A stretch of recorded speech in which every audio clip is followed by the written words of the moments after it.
So if you're on pure O2 under pressure with a tube stuck down your throat and under anesthetic, this is very bad for you. Like, it's one thing if you do that for a couple hours for an operation, but you do that for a week, it's gonna roast your lungs. Like, the air that we're breathing right now is 78% nitrogen, 1% argon, about 21% oxygen, and some miscellaneous.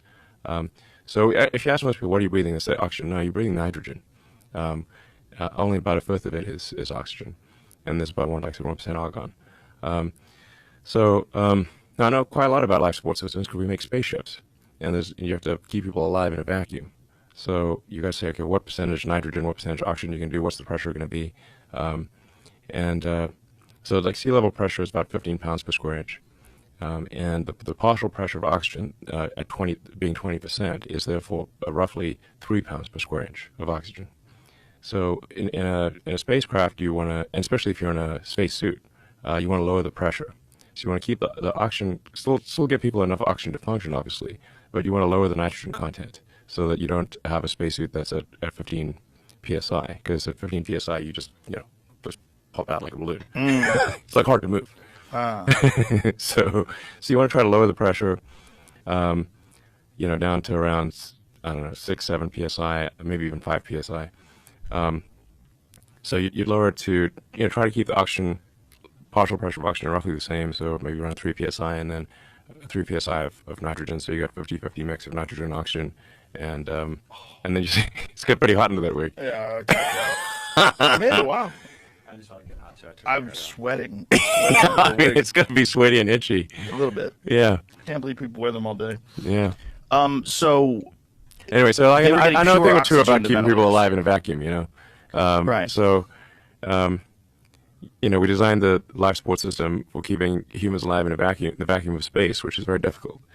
So we know quite a lot about what it takes to keep people alive. So you do not want to be people, 100% oxygen. This actually, for an extended period of time, this is not good for you. What's wild about the nitrogen is that that's most of the nitrogen from fertilizer we suck out of the air.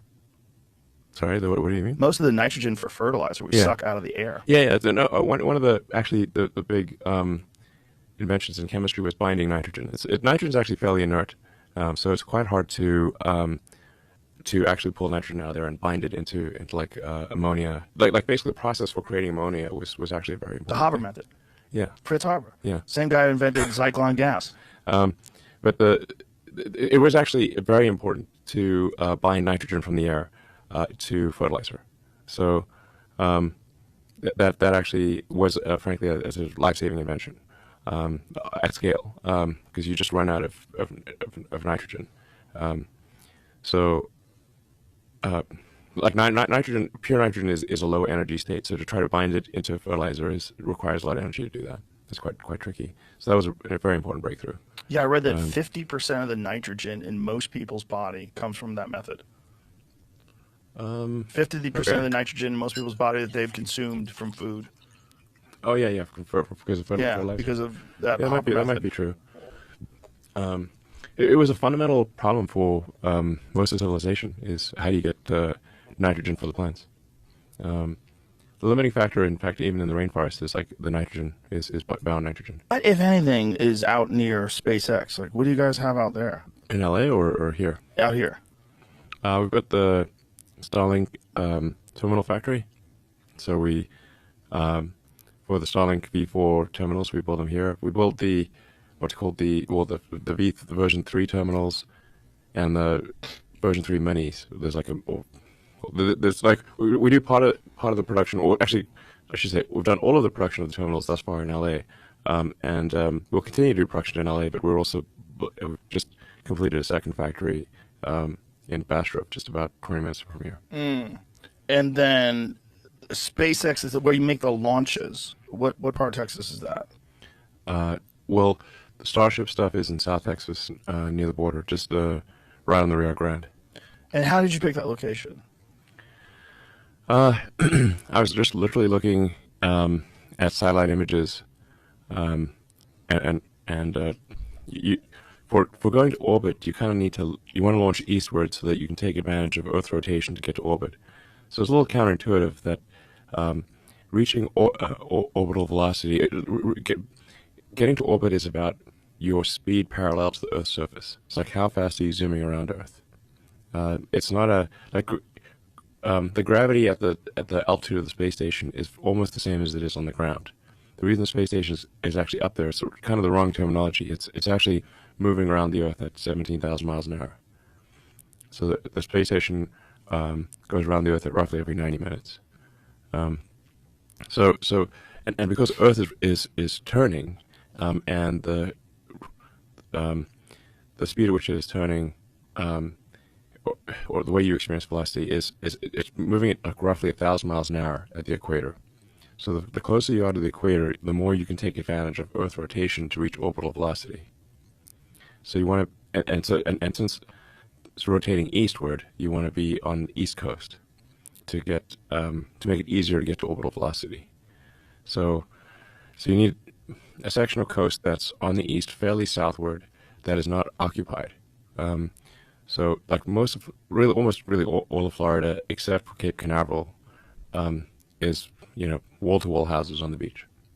Like there's almost no section of Florida that every section of Florida has houses except for Cape Canaveral, which is a government base. So one of the few spots that wasn't occupied was the area just adjacent to the border with Mexico, and it just wasn't super well suited to holiday homes. There was at one point a development that was going to take place, but then a hurricane came and destroyed the entire place, and in fact rearranged the land, so some of the plots were underwater. So it's kind of a tough spot to build a home, and that's why it was unoccupied. So we needed a piece of, and it needed to be U.S. territory, because if we go outside the U.S., there are export restrictions because rocket technology is an advanced weapons technology. So we can't just arbitrarily go to another country. So it needed to be U.S. land, East Coast, and fairly southward. That's fascinating that rockets. It's one of the few spots that exist like that. That rockets fall into the category of weapons technology. Yeah, intercontinental ballistic missiles. I mean, it makes sense. Yeah, we could drop a rocket anywhere. Nobody can stop us. Wow. That is crazy about the space station, too. Yeah. It's going 17,000 miles an hour. Yes. I mean, you've seen the videos of the rocket landing, right? Yes. It's amazing. Very precise. It's pretty fucking amazing. We can make land basically anywhere. No. Or not land. Yeah. It doesn't have to turn on the thrusters to slow down.